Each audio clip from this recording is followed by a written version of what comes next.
One of the biggest surprises in baseball continues their winning ways fresh off of spring break. Welcome to Sports Wire. I'm Will Catterley. Well, at least it's a surprise to some, but probably not to Highland Springs. These Springers, after all, won their first playoff game in decades last season and brought back plenty of senior talent from that team just 1 year ago. But to say they've started out hot would be an understatement. The Springers came into a Tuesday night battle with Hermitage with a 6-1 record. And their only loss? An extra inning affair to defending state champion Douglas Freeman. So let's head to Hermitage and Highland Springs. Good teams. Well, if they want to be one of them, they got to do a lot of things well. Early on, Sam Maxwell on the mound looking okay. Gets a strikeout there. Hermitage not in trouble yet. Elijah Tillman going down swinging until later in the inning. That dog will hunt. It's a base hit for number 9, Jonathan Smith. Like I said, there's going to be plenty of examples of a lot to like. Doing the little things well. Highland Springs does that very well. Moving the runner over with a bunt. As a matter of fact, extra bonus, it goes for a base hit. Number 15 doing the honors, Henry Hazelgrove. And then you hit with runners in scoring positions, and that ball's hit deep in as far. It will not see you next time, but it will drive home 2 runs. And the Springers, on a 2-run triple, take a 2-0 lead. Jamonte Hamill hammers one for 2 runs. And then the defense, take a look at that. Nice job. There were runners at the corners at that particular moment. Springers out of trouble. Pitcher on the mound doing well in this one. And then it was back to mashing in the second. Number 25 has an absolute boomstick from Andre Bullock. And Bullock, a 2-bagger right there, doubled a deep left center. In good shape are the Springers, and that would lead to this. That ball is smoked to right, and it's a C&I single. Good base running, good teams, good base running. Devon Porter, first and third, set it up for the squeeze play. And good teams put down good bunts. Springers not only get the run home, it's a run-scoring RBI single. And, number 5, Eric Slaughter. Didn't slaughter the ball, but did his job. Still batting in the second. That dog will hunt. Elijah Tillman drives home 1. And Highland Springs all over that baseball. They were mashing it on this night. Later, little defense here, but the hustle, again, doing the little things. It is the mantra of these highlights. That drives home Slaughter. He scores, and then a quick base running, being alert on the base paths. Little things matter. Elijah Tillman comes around to score. And then nice pickoff move from Maxwell to first base. And Hermitage, nice defensive play there. But they're down 6 runs. It's 6-0. We go bottom to Hermitage looking to come back. Web gem alert in center. Keith Diamond Davis with a diamond-like play. He takes a hit away from Hermitage. Then Ike Wyatt on the mound had himself a really nice, efficient night, and his defense helped him out as well. Great throw to first. No damage done. Springers looking to add on. Jamonte Hamill hammers that one to left with a runner on third base. Keith Davis comes around to score after making that impressive play in center. RBI single. Later, Springers still batting, runner on second. It's the big bat Bullock. Andre Bullock deep to center again, and that ball will almost see you next time. Leads to a double and would lead to this. Put the ball in play with a runner on third, less than 2 outs. That works as a sacrifice for fly, my friends. Number 25 comes around to score, and Bullock, everybody in the lineup doing their job. Taking balls and then forcing mistakes. Springers feasted on them. This is a good team. This is not an anomaly. 10-0 in the third. Still on the mound, Ike Wyatt. Hermitage would come back, and I've seen crazy things in like 16 years here, and I've seen bigger comebacks. That's an RBI base knock. Panthers not done. No, not quite yet. Brody Davis drives home a run. Panthers no quitting them yet either. Here comes Connor Wharton. That's a gapper. And that'll score Davis, and he's going to fly to third, an RBI triple. Well done for Wharton. And it's now 10-3. Yeah, Panthers would plate 3 in the inning, but Highland Springs would not stop scoring. Runner on third, well, now he's home.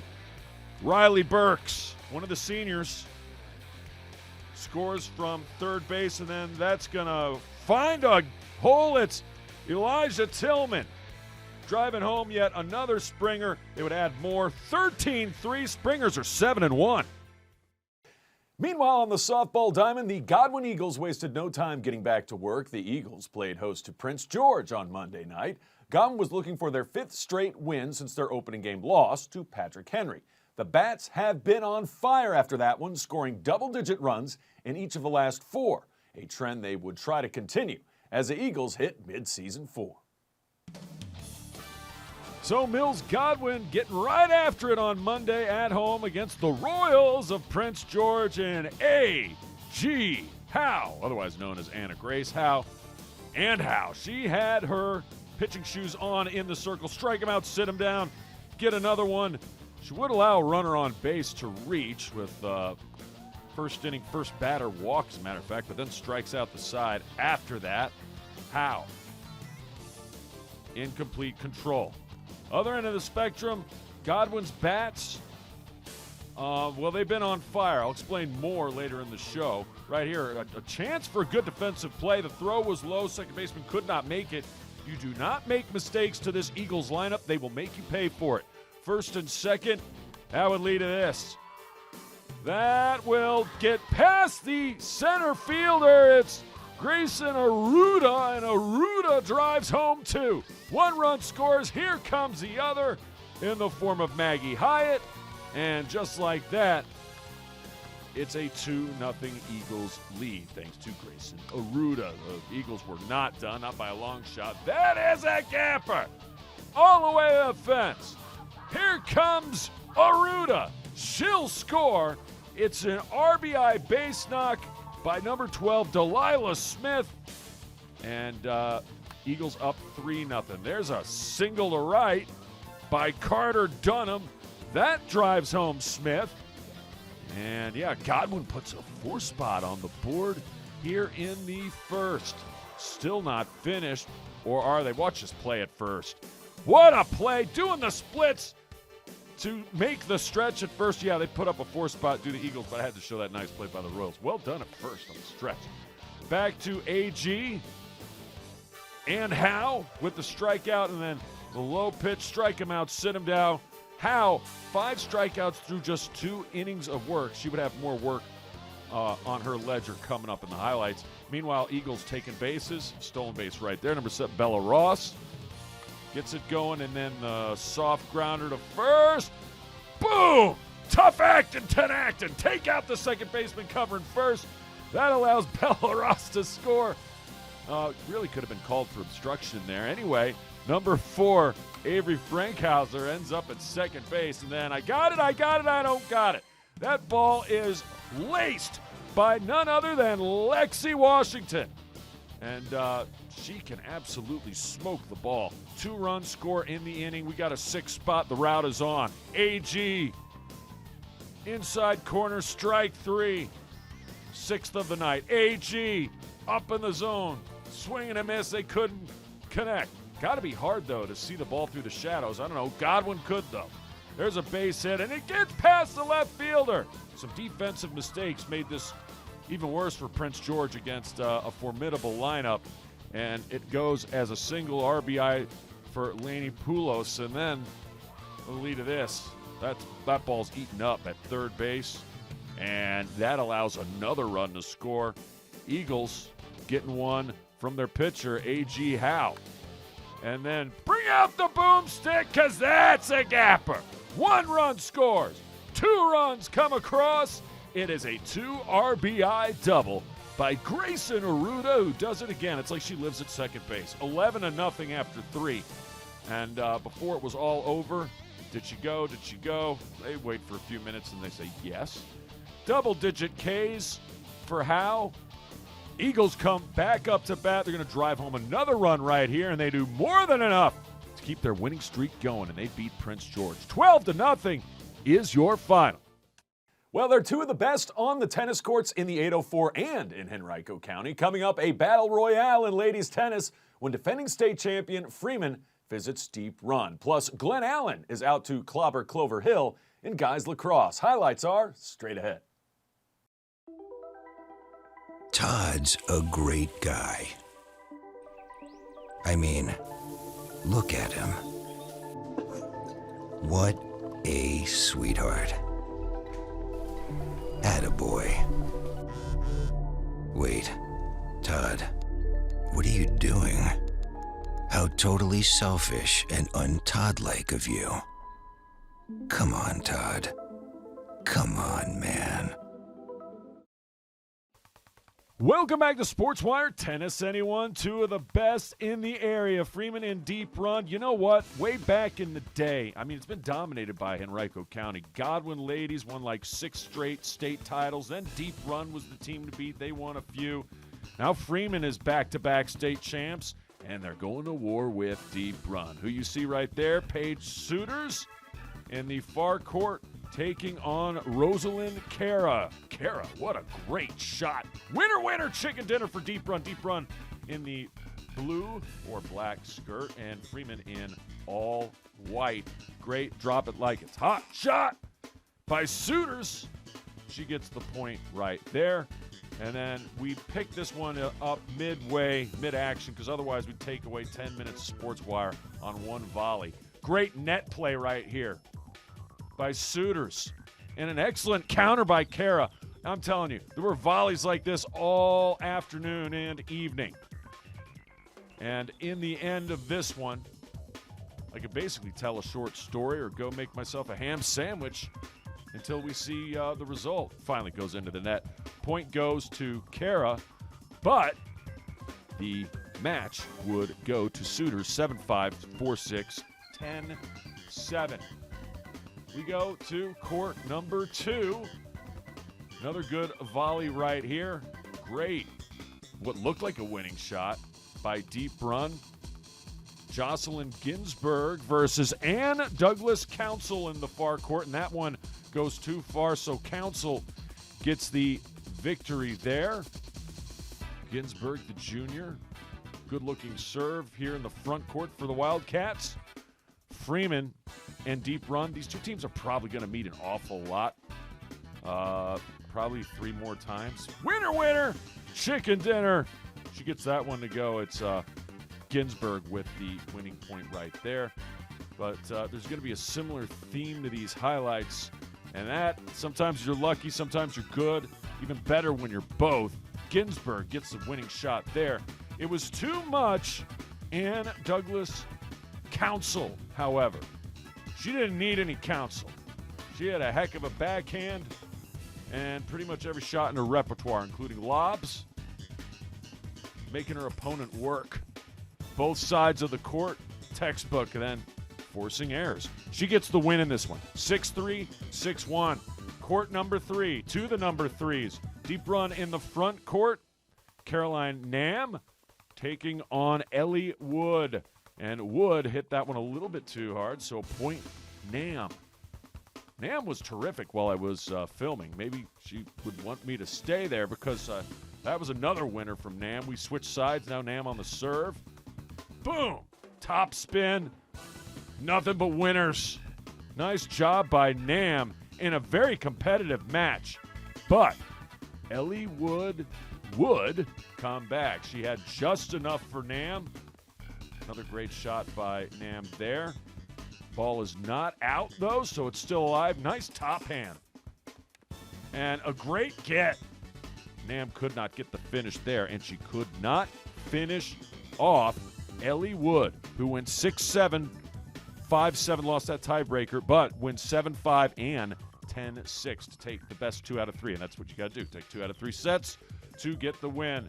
So Freeman already winning the first 3, and they get the point there at number 4. They win number 4 as well, as Caroline Frank would take down Jaden Fleischman 6-2, 7-5, and the Freeman Mavericks only loss came at singles at number 6. as they would play 2 doubles, win those as well. So big-time win for Freeman. They take down Deep Run 7-1. Let's head to guys lacrosse. Glen Allen at home, fresh off spring break, taking on Clover Hill. First half highlights. Who wants it? Who's got it? I got it. It's number 8. Gavin gallivanting down the field. He finds his teammate. He shoots. He scores. It's number 22, Nico Satino. The senior puts the biscuit in the basket, and the Jags have an early lead that they would never relinquish. All these games on SportsWire are blowouts this week. He shoots. He scores once again. Jags in business, and it is once again Nico Satino. They would have a 3-0 lead, and you ain't seen nothing yet. Jags on the run, and here they come. Right on net. Nobody could stop him. Nobody even got in front of him. He shoots. He scores. Andrew Chuck Norris delivers. Jags add on to their lead. Easy squeezy, lemon peasy. Jags firing, finding the back of the net. He goes low shelf. He shoots. He scores. Number 24, oh captain, my captain, Landon Honig. And then parting the Red Seas, or in this case the Green Seas. Speed, great passing, terrific finish, firing, great save, and then finding the back of that finally. Andrew Chuck Norris shoots, scores, Jags up 6-0 with 6:52 to go. More from the Jaguars. Nice pass, great finish, and yeah, easy squeezy, lemon peasy for Andrew Chuck Norris. Point. Glen Allen, goal. Glen Allen, more. Glen Allen, firing, finding the back of the net. He shoots, he scores. It's Braxton Sneed, the senior, finds himself into the ledger. And then Clover Hill, looking for some answers. Could they find some offense? Well, that shot is blocked and knocked away. Keeper wasn't too busy in this one, but did more than enough. 10-0 was the score as they switched sides. And finally, firing, finding the back of the net. Clover Hill on the board. Cavaliers get on the scoreboard. That would make it 10-1, but it was way too much. Glen Allen, and then, how do you like that? Sidearming it. Shoots, scores. Parker Hicks.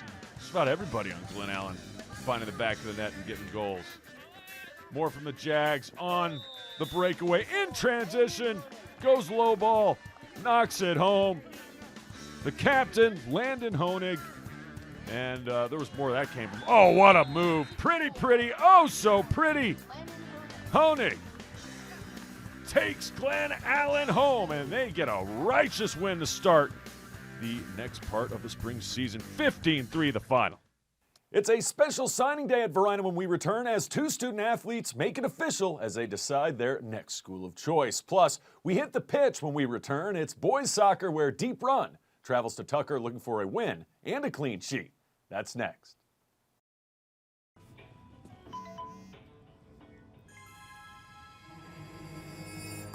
Hey!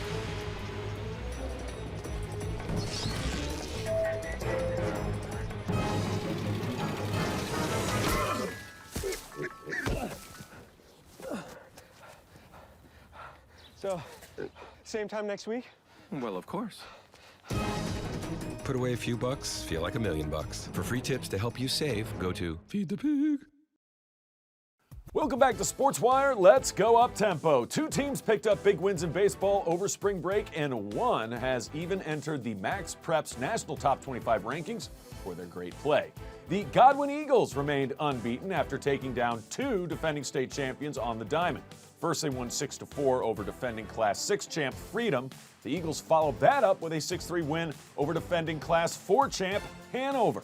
Those wins gave the Eagles a 22nd national ranking in the newest Max Preps poll. Meanwhile, Deep Run made a run in their spring break tournament, winning 2 out of 3 games, including a 3-0 win over previously unbeaten Midlothian. Trey Gouch was sensational on the mound, striking out 10 and 6 innings of shutout baseball. Sticking with baseball, former Freeman star Will Lynch was such a standout for the Samford Bulldogs that he actually made the ESPN Top 10 Plays of the Day. Lynch turned a terrific double play to earn the honor as he led his Bulldogs to a 4-2 win over UNC Greensboro. Lynch pitched 6 innings, striking out 6 and allowing just 2 runs on the day. To softball now, where earlier we showed Godwin's win over Prince George, but behind the numbers, they've really been dominant. Get this, over their last 5 wins, now after an 11-1 win over Maggie Walker, they've outscored their opponents 76-8. The Eagles have big games with Deep Run and at Glen Allen on the horizon. And finally, plenty of movement after VCU head basketball coach Mike Rhodes took the head coaching job at Penn State. First, former Highland Springs Springer Brandon Roselle heads there as well to stay on Rhodes' coaching staff as a recruiting coordinator. Former Varina star Alfonso Billups stays at VCU, which brings up rumors because Richmond Spider and former Varina teammate to Billups, Jason Nelson, entered the transfer portal. Not saying it's going to happen, but fun to think about if Nelson and Billups become teammates once again. Speaking of Varina teammates, special signing day, fresh off a spring break. You see both young men right there. Joshua Hughes, a big reason they won back-to-back state titles in basketball. He's going to Marymount University in Arlington, Virginia. The man you just saw right there, Jay Sean Allen Tyler, talented corner, signs with UVA Wise. It actually feel like a relief. I feel like I got weight off my shoulders from the season and me not being able to commit earlier on. I just feel like I accomplished my goal, one of my goals, and that was to commit to a school I really want to play football at. Even though I didn't gain as much as I wanted to, I'm still blessed to be in the position I am in today and still being able to go to school and still move on to the next level. It's a small campus and everybody knows each other. Everybody there is friendly. I just love the lifestyle that's there, and I know that it will fit me best on how goofy I am and how much I attract to different groups and how much I just love talking to people. And I think that campus is just beautiful. Well, from the auditorium of Varina to the pitch of J.R. Tucker, deep run.